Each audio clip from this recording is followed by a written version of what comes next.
Hi, bro. Johnny Boy Phoenix here. I'm about to pinch out another video. I shouldn't say pinch out. That kind of makes me think my videos. Nonetheless. I'm trying to drop one last video for the Castle Crashers when it's finished. I ain't gonna say what I'm doing in the game right now, but my 7 days for the challenge is almost up. That's all I'm gonna say. I just want to post a nice small video like this, where I found this Reddit thread from a year ago about somebody making a bunch of fan-made killer perks, and it's like, you know what? Why not? Why not go through them? Starting off with, ooh, Scourge Hook. Ruinous Agony. I'm not reading that. When you have a survivor hooked on one of the Scourge hooks, it's supposed to activate caused regression by 3%. So it's just pre-nerf ruin. That's kind of no. That sounds terrible. Like, as a killer main, it was nothing more agonizing than playing Survivor and having to deal with pre-nerfed ruin. It was so unbelievably terrible. I like the energy though. Good start. Scratching at the walls, you're deep. I'm not reading that. This perk begins the trial on cooldown. Every 70 seconds, the perk reveals a survivor's activity HUD to you for 4 seconds before going back on cooldown. I'd increase that to 120 seconds, but that terrible name, amazing perk concept actually.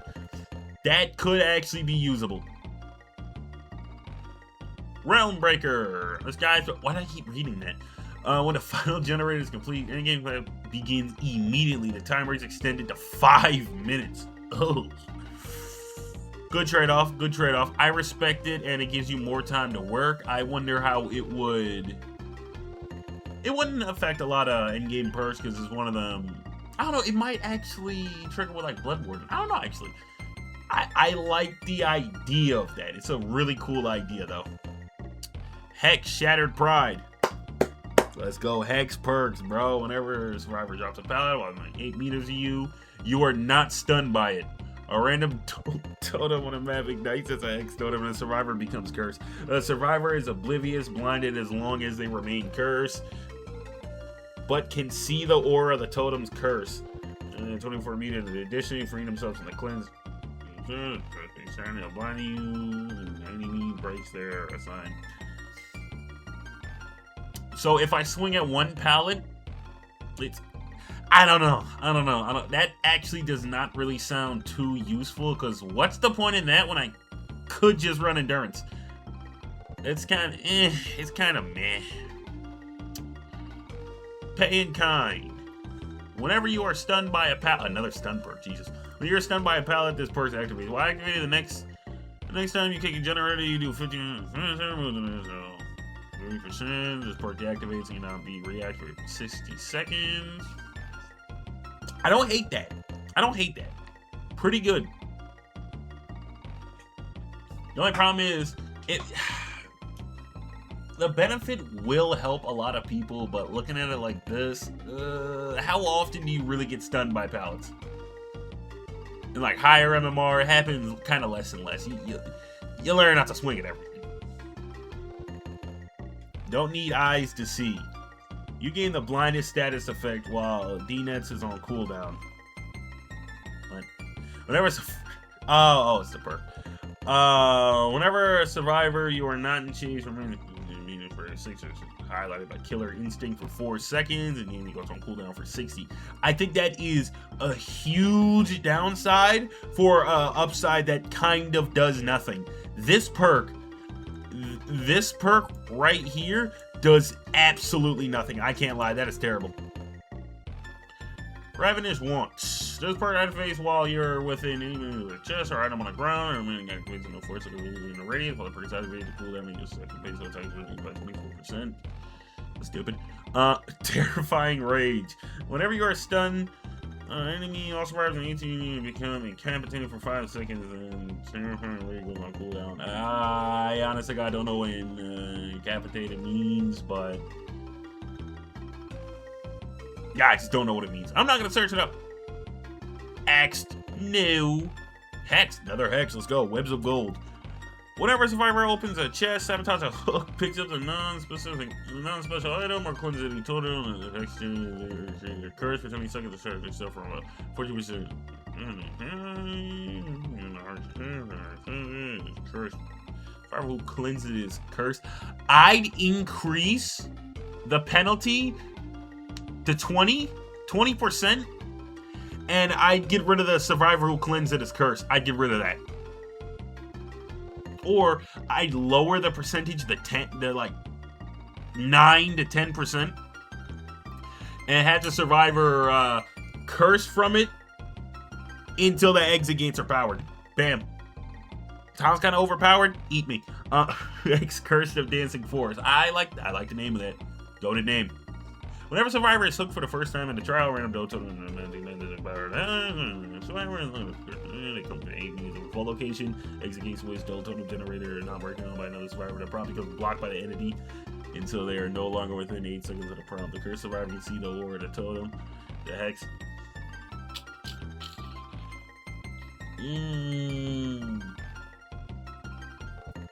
I like the thought of that, because the only downside about this is its plaything on absolute steroids, like off the what's it called, the Bane Venom plaything is on with this perk. This would be so cartoonishly busted. I'm here for it, but I didn't read the last blurb. This hex also snuffs itself automatically. Curse survivor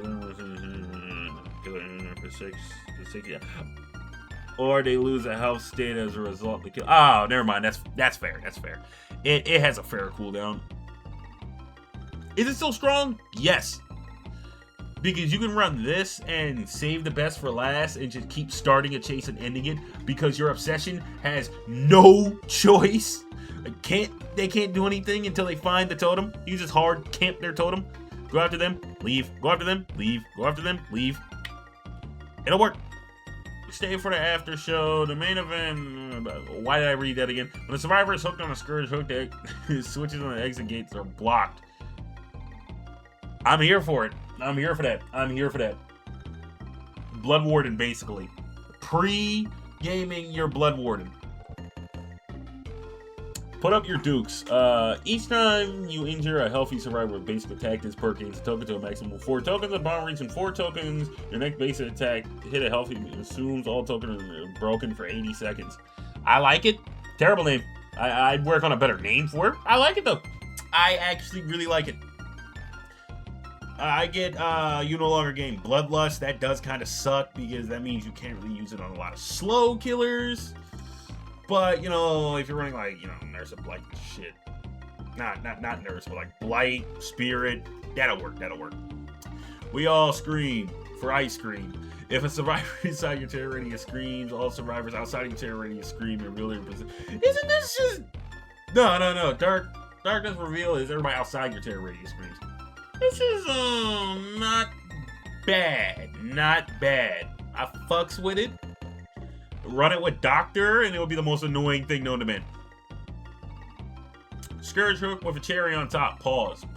When the survivor is hooked, one of the scourge hooks, the survivor becomes blocked by the entity and cannot be rescued for 6. Terrible. Fucking terrible. Terrible. It's Grim Embrace for hooks. For hook survivor.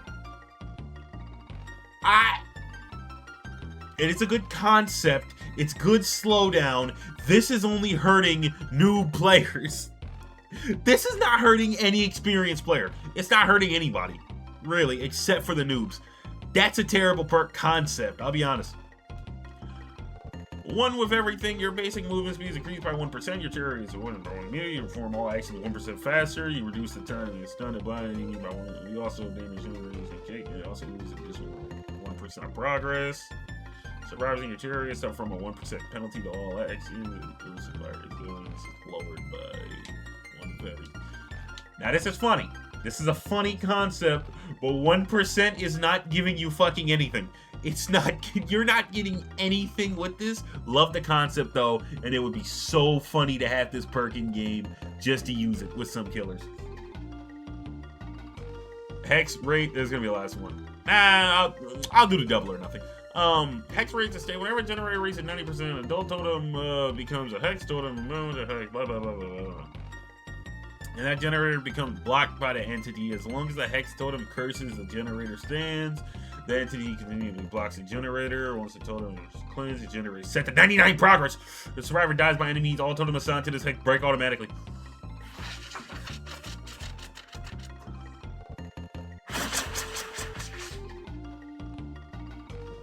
That's terrible. I hate this. I hate this. Cool concept though. Really cool concept. I guess the threes all go together. House always wins. Whenever exit gate search reach 20%, endgame collapse begins. I'd go with that over the one where, you know, it always on. I'd go with this one over it, but I still like this.